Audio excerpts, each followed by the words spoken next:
सरकारचं डोकं ठिकाणावर आहे काय? स्थगित केलेली फेडरेशनची निवडणूक पुन्हा होणार.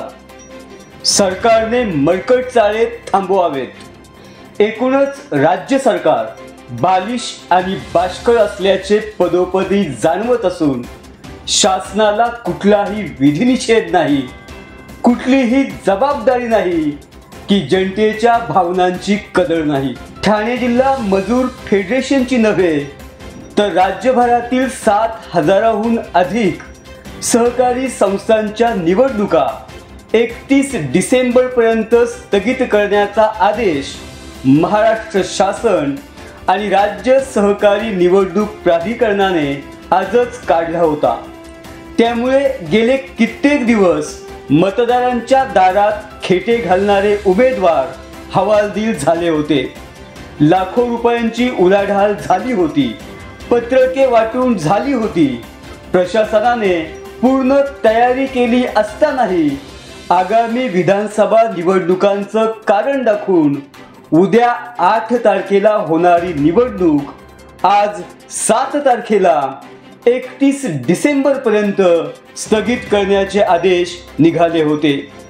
तथापि निवडणूक निर्णय अधिकारी अविनाश भागवत आणि काही लोकप्रतिनिधींनी उद्याची निवडणूक उद्याच व्हावी म्हणून जोरदार हालचाली केल्याने उद्या ठाणे येथे मजूर फेडरेशनची निवडणूक प्रक्रिया पार पडणार आहे. ठाणे जिल्हा मजूर फेडरेशनची ही निवडणूक जून 2024 लाच होणार होती.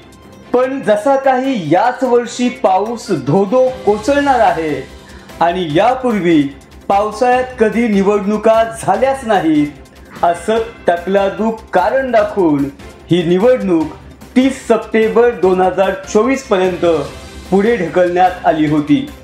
तोपर्यंत उमेदवारी अर्जही भरले गेले होते.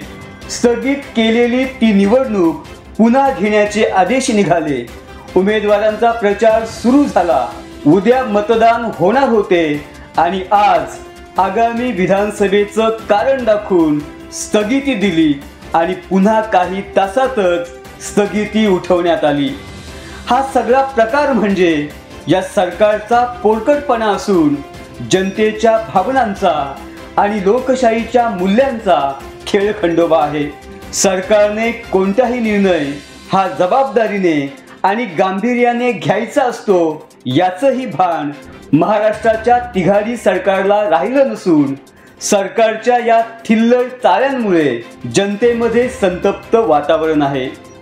उद्या होणारी मजूर फेडरेशनची निवडणूक पुन्हा होणार असल्याने उमेदवारांनी आणि त्यांच्या मतदारांनी सुटकेचा निश्वास सोडला आहे. सत्य बातमीसाठी बातमी मागचं दडलेलं सत्य पाहण्याकरता अन्याय विरुद्ध प्रहार करणाऱ्या आपल्या विचारवादळ या वाहिनीला सबस्क्राईब करा. त्याच्या शेजारील बेल आयकॉनवर क्लिक करून त्याच्याच बाजूला असणाऱ्या ऑल नोटिफिकेशनला ऑन करा. धन्यवाद.